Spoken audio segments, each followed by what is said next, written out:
Assalamu alaikum wa rahmatullah. Aujourd'hui, on va traiter le sujet de la ruqya. On va visionner quelques vidéos ensemble et en parler, Inch'Allah. Petit disclaimer avant de commencer la vidéo, en aucun cas il ne s'agit de dénigrer ou encore de rabaisser le frère dans la vidéo. Je ne connais pas son travail et il a simplement été pris comme exemple car sur TikTok, lorsqu'on tape Raqi, c'est le premier qui sort. Alors, bismillah. Assalamu alaikum wa rahmatullah.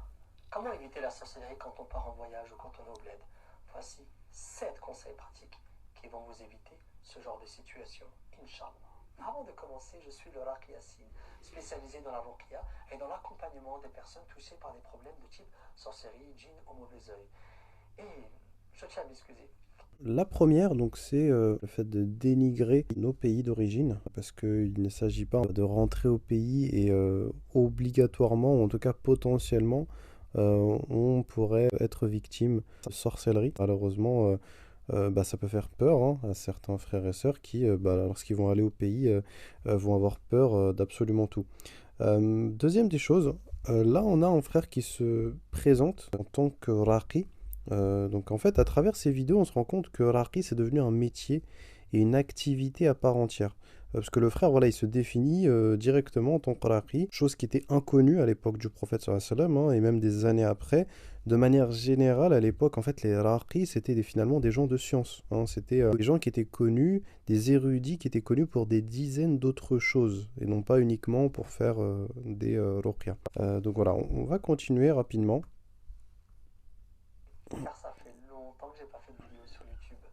On va dire que j'étais un peu occupé.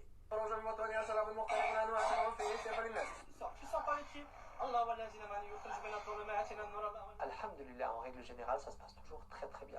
On revient.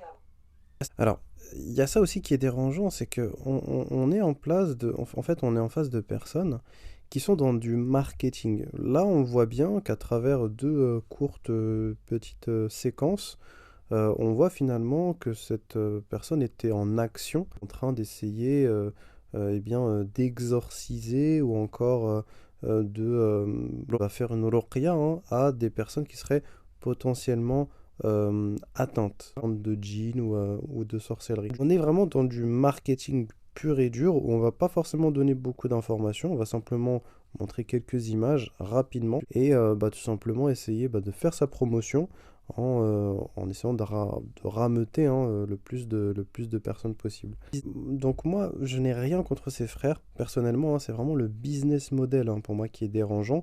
Et le pire, c'est aussi les dérives de certains, qui finalement, en fait, certains laqis hein, sont tombés dans la fornication. Par exemple, pendant des séances hein, de soi-disant ruqya, car il y a beaucoup de femmes qui consultent et lorsqu'on a un manque de science hein, et qu'on se dit raqi, et bien évidemment on va s'isoler donc avec une femme et le shaitan donc va s'occuper du reste. Revient avec plein de souvenirs et le plaisir d'avoir retrouvé la famille et l'ambiance du bled. Et malheureusement, certaines personnes vont revenir avec des mauvaises choses.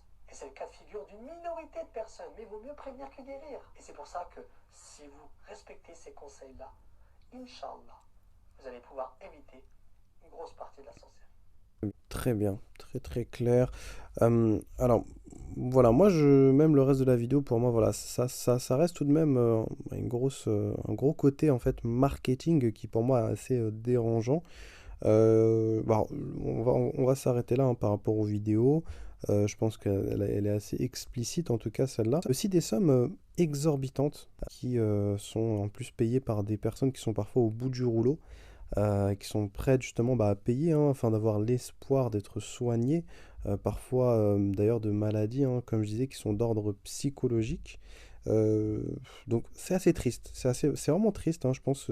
On est vraiment sur le fait de faire du business avec la religion, hein, là clairement, et surtout le fait de faire du business sur aussi la tristesse ou encore la dépression, d'accord, de certaines personnes. Et donc c'est vraiment triste.